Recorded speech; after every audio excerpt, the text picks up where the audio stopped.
राजधानी दिल्ली के सुल्तानपुर स्थित अमन विहार क्षेत्र से एक चौंकाने वाला मामला सामने आया। आरोप है कि 3 मई को विवाह के बंधन में बंधी एक युवती को शादी के महज 3 दिन बाद ही उसके ससुराल पक्ष ने स्वीकार करने से इनकार कर दिया।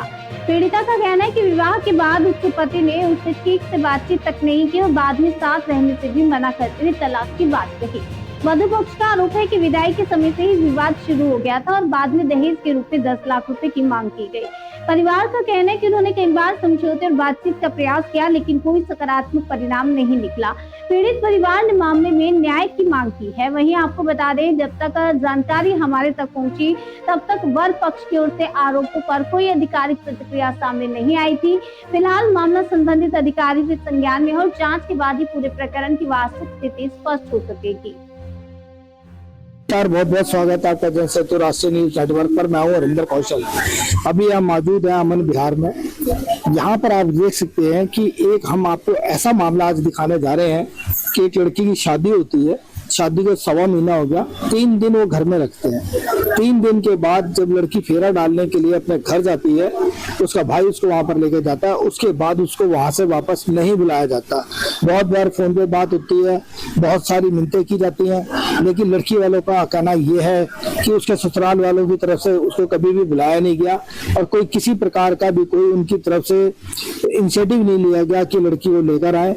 उल्टा जो है लड़की के ऊपर जो है दोषारोपण की जो प्रतिक्रिया वो शुरू हो गई। लड़की के ऊपर दोष लगाना शुरू कर दिए। आप देख सकते हैं कि यहाँ पर हम दिखा रहे हैं, आपको तस्वीरें दिखा रहे हैं कि घर के बाहर यहाँ पर कितनी गंदगी है। इस घर के बीच में इस लड़की की शादी हुई थी। इनका लड़की वालों का कहना यह है कि जब लड़की की विदाई हुई तो उस समय से ही झगड़ा शुरू हो गया था, क्योंकि जो इनके यहाँ पे एक रस्म होती है राम राम की, उसके बीच में जो है पैसे लड़की वालों की तरफ से अपनी इच्छा से दिए जाते हैं, अपनी मर्जी से दिए जाते हैं। लेकिन उसके ऊपर इनके ऊपर दबाव बनाया गया कि अब हर आदमी को जो है इतना पैसा दिया जाए और पैसा देने के साथ साथ में उनके पैरों में भी गिरा जाए, तब तो लड़की को रखेंगे, नहीं तो नहीं रखेंगे।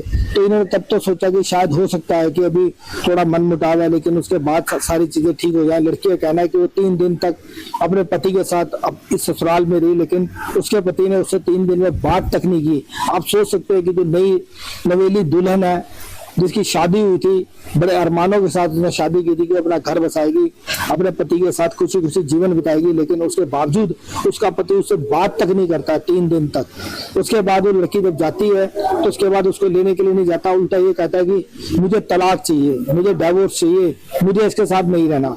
अगर उसको तलाक चाहिए तो किस कारण से तलाक चाहिए, कम से कम ये तो बताना चाहिए। क्या इस लड़की की जिंदगी इतनी सस्ती है कि इसको 3 दिन अपने घर में रखा गया, उसके बाद उसको छोड़ दिया गया?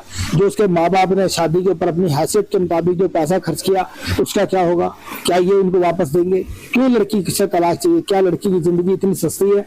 आइए हम बात करते हैं उस लड़की से। आपको हम दिखाते हैं कि ये जो लड़की है अभी सामने खड़ी है, इसकी 3 दिन पहले जब शादी हुई उसको 3 दिन बाद यहाँ से लेके गए, लेकिन उसके बाद लेने नहीं आए। क्या नाम है आपका? गीता। गीता जी, कब शादी हुई थी आपकी? मेरी 3 मई को शादी हुई थी। 3 मई को शादी हुई थी। किस दिन आप अपने घर गए थे? मैं 3 दिन बाद पगफेरे के लिए घर गई थी, उसके बाद में गए थे। उन्होंने डिमांड की बात रख दी कि पैसे वगैरह कुछ लाओगे तभी रखेंगे, वरना नहीं रखेंगे, और माँ बाप के पैर छुपा होगी तभी रखेंगे। मतलब सास ससुर पैर छुपा रहे हैं हमारे मम्मी पापा से। अच्छा। हाँ। आपने अभी हमें थोड़ी देर पहले बताया था कि आप जहाँ नौकरी करते थे तो इनका कहना था कि आप वो जो पैसा है वो पैसा भी आप अपने माँ बाप को देती थी, अपने पास रखती थी। यदि वो पैसा आपके पास है तो वो भी लेके आओ, कुछ ऐसा भी था? हमने कभी माँ बाप से पैसे नहीं मांगे। काम करते हैं बस और कुछ नहीं। घर पे काम करता है, सिलाई का काम करती है। इससे ज्यादा कुछ काम नहीं। तो उससे कोई खास आपकी इनकम होती नहीं है जो कि सिलाई करते हो? ठीक। डिमांड की गई थी 10 लाख। 10 लाख रुपए की गई थी। किस लिए? जगह लेने के लिए? हाँ, ये समझो आप, लेने के लिए 10 लाख रुपए की डिमांड है कि 10 लाख रुपए लेके आओ तो आओ, नहीं तो मत आओ। हाँ, तभी रखेंगे वरना नहीं रखेंगे। जैसे कि हमें गीता जी ने बताया कि 10 लाख रुपए की डिमांड की जा रही थी कि अगर आप 10 लाख रुपए लेके आएगी तो घर में आना, नहीं तो मत आना। ये एक गरीब लड़की है इसके जो ये सिलाई का काम करती थी शुरू से, इसके पिताजी जो है वो भी एक छोटी सी नौकरी करते हैं, भाई भी छोटी सी नौकरी करता है। इस स्थिति के बीच में ये 10 लाख रुपए कहाँ से लेके आएंगे, कैसे लड़की अपना घर बसाएगी? बेटा आपके पिताजी क्या करते हैं? मेरे पिताजी कुछ नहीं करते, हार्ट पेशेंट है। हार्ट पेशेंट है और भाई काम करता है। हाँ भाई एक ही काम करते हैं। जैसे कि अभी हमें गीता जी ने बताया है कि पिताजी जो है वो हार्ट पेशेंट है, उनका भी इस समय कोई कारोबार नहीं है। पहले एक छोटा सा काम करते थे, अब जो सिर्फ एक भाई काम करता है जिससे घर चलता है, परिवार चलता है, वो व्यक्ति कहाँ से 10 लाख रुपए लेके आएगा? और जो उसने शादी पे अपनी हैसियत से ज्यादा पहले ही खर्च कर दिया। इनका कहना है कि 8 से लेकर 10 लाख के बीच में ये खर्च कर चुकी है शादी में, और जो कि मामूली बात है, आजकल इतना खर्च हो जाता है। तो ये वो व्यक्ति 10 लाख रुपए कहाँ से लेके आएगा? कहाँ से इन देश के लोबियों का जो है इनका पेट भरेगा? अब ये देखिए, इस लड़की की तरफ देखिए, ये जो लड़की है हम आपको दिखा रहे हैं, ये कहाँ जाएगी? इसके साथ एक ठप्पा लग गया 3 दिन की शादी का। 3 दिन की शादी, अब इससे कौन शादी करेगा? कैसे इसका घर बसेगा? कैसे ये लड़की पूरी जिंदगी काटेगी? इस प्रकार के जो दहेज के लोभी हैं, इनके ऊपर कड़ी से कड़ी कार्रवाई होनी चाहिए। जब अभी हम आए, हमने यहाँ पर आके उनसे बात करनी चाहिए। इनकी जो सास है वो सामने थी, हमने आपको शुरू में कैमरे में दिखाया, लेकिन उन्होंने साफ मना कर दिया कि घर में कोई नहीं है, मैं बात नहीं करूंगी, क्योंकि वो अपना पक्ष भी रखने के लिए तैयार नहीं है। तो मैं प्रशासन से अपील करूंगा कि इस लड़की की जो है इसके देखें, इसकी हालत को देखें, और जो इसके द्वारा जो कार्रवाई की जा रही है इसके ऊपर कठिन से कठिन कार्रवाई की जाए। इस प्रकार के जो दहेज के लोभी हैं उनको जो है कड़ी से कड़ी सजा मिले, ताकि इस प्रकार जो लड़कियों की केवल 3 दिन के लिए शादी करके जो जिंदगी बर्बाद कर दी जा रही है, इस प्रकार किसी की जिंदगी बर्बाद करने की हिम्मत ना हो। अभी यहाँ पर और लोग बैठे हैं, लड़की की मम्मी भी है, हम उनसे जानते हैं, उनसे पूछते हैं कि वो कैसा महसूस कर रही है। शादी हुई थी, 3 दिन बाद जो है इसको छोड़ दिया। लेने नहीं आए तो क्या कारण? अब पता नहीं इनका कारण क्या था, बस नहीं कहते हैं रखो अपने घर रखो, पता नहीं। जैसे कि लड़की यार ये 10 लाख रुपए मांग रहे थे, तो आप कहाँ से देंगे 10 लाख? हम पता है ही नहीं।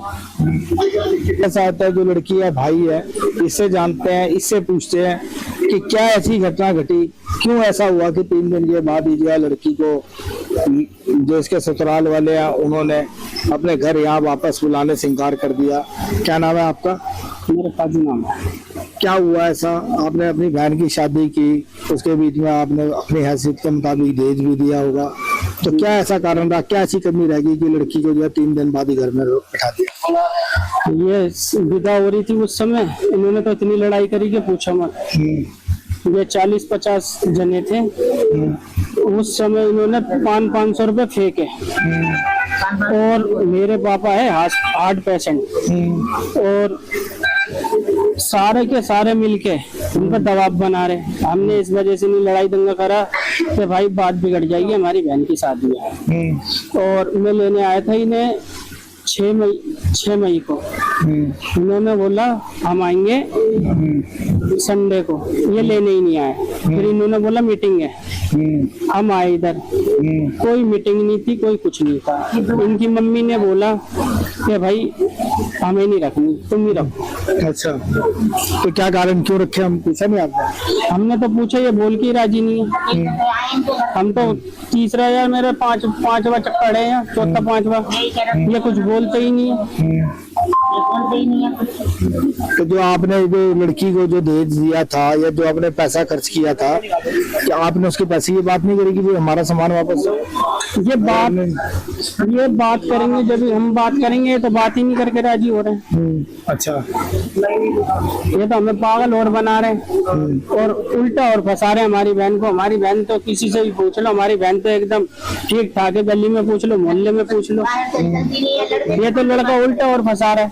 लड़के से तो बात ही नहीं करती। जैसे परेशानी हो रही है तो आपने कहीं केस भी डाला है क्या? हाँ डाला है, वुमेन कमीशन में। वुमेन कमीशन में डाला, क्या उम्मीद करती हैं आप वहाँ से? मुझे ये उम्मीद है कि वहाँ से जल्द इंसाफ मिल जाए, बस इंसाफ मिले। हाँ ठीक है।